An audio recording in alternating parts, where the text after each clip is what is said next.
हरिओम। नमस्कार दोस्तों, जय श्री कृष्ण। तुलसी विवाह, तुलसी और सालिग्राम का विवाह कैसे संपन्न हुआ, तो आइए जानिए।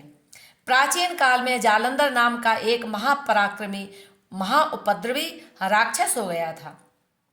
उसकी वृंदा नाम की एक परम रूपवती व परम साध्वी पत्नी थी।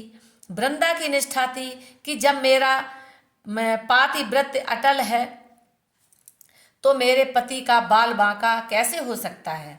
हुआ भी ऐसा ही। जालंधर सती वृंदा के पातिव्रत्य बल से अजय बन गया। वह मनमाना आचरण कर लोगों को सताने लगा। इसी से दैवी वृत्ति वाले लोग दुखी हुए और भगवान नारायण को पुकारने लगे। जालंधर ने देवलोक पर आक्रमण कर इंद्र के साथ युद्ध शुरू कर दिया। भगवान नारायण समझ गए कि जालंधर की यह अजेयता सती वृंदा के पातिव्रत्य का ही प्रभाव है। व्रत से निष्ठा आती है और निष्ठा का संकल्प जालंधर के साथ जुड़कर इसकी रक्षा कर रहा है। जब तक वृंदा का सतीत्व खंडित नहीं होता तब तक यह पाप मूर्ति नहीं मरेगा, और जब तक यह नहीं मरेगा तब तक समाज का दुख दूर नहीं होगा। भगवान जालंधर के रूप को धारण करके जालंधर बन गए और वृंदा के पास गए। अपना पति ही युद्ध से लौटा हुआ है ऐसा समझकर सती वृंदा ने भगवान नारायण का स्पर्श किया। इससे उसका पातिव्रत्य खंडित हो गया और उधर युद्ध में जालंधर मारा गया। जब वृंदा को इस बात का पता चला तो उसने भगवान को शाप दिया कि तुमने मेरे साथ धोखा किया है। तुम्हारा हृदय पाषाण के समान है, तुम पाषाण हो जाओ। भगवान ने उसके पातिव्रत्य का आदर किया और कहा, हम सालिग्राम के रूप में पाषाण हो जाएंगे और तुम्हारा यह शरीर जिसे तुम छोड़ दोगी नदी के रूप में परिवर्तित होगा। वह नदी गंडकी के नाम से विख्यात होगी।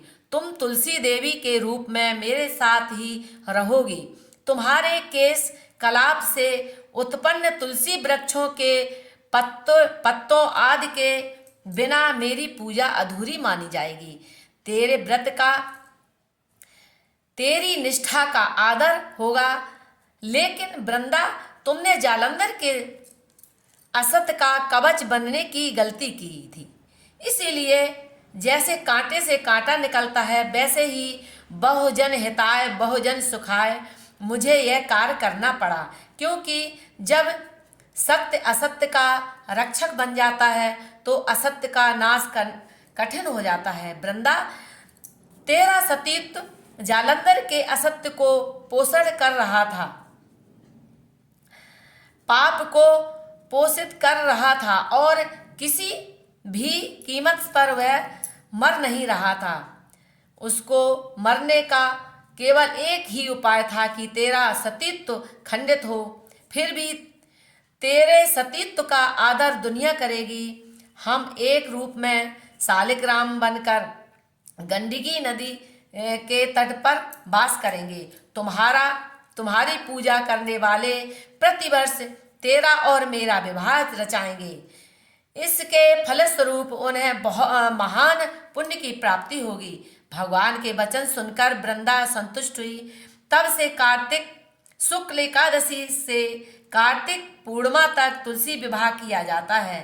पातिव्रत्य धर्म भी सत्य की प्राप्ति के लिए ही है। सारे व्रत और नियमों का फल है ईश्वर की प्राप्ति, सत्य की प्राप्ति, सच्चे रस की प्राप्ति।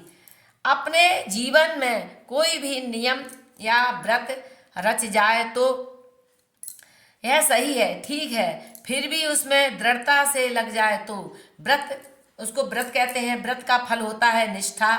अपनी निष्ठा दृढ़ हो तो कोई भी विघ्न बाधा मुसीबत आपके संकल्प बल से दूर हो जाएंगी।